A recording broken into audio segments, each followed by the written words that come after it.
When we talk about these root causes, that means the same old essential capitulation of Ukraine, a no to NATO. I disagree with every word that was just said. It's not a concession not to be in NATO.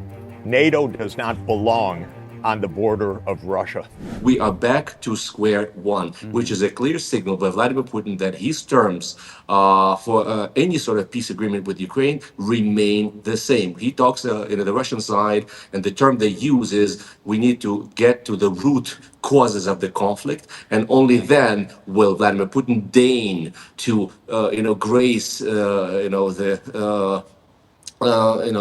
this process with his presence. As long as that hasn't happened, he will not and cannot be expected at any of these talks. So when we talk about these root causes, that means the same old essential capitulation of Ukraine, a no to NATO, disarmament to where its standing army would be sort of akin to Belarus, 50,000 or less.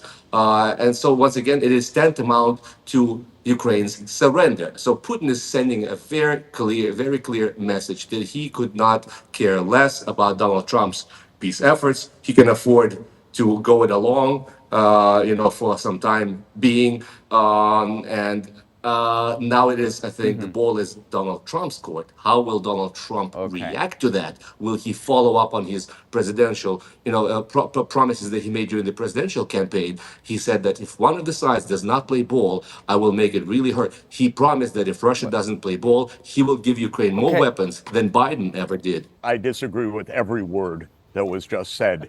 This is why Ukraine is destroying itself, because it does not face reality. It's not a concession not to be in NATO. NATO does not belong on the border of Russia.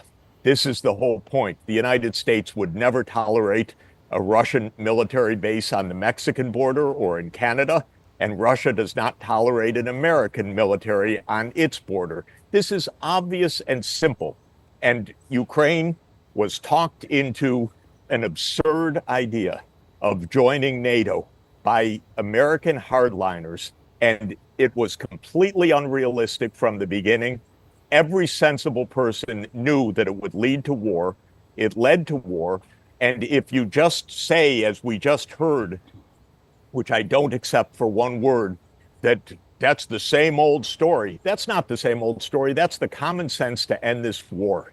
And this war needs to end. And Ukraine will destroy itself if it continues on this path of hard line.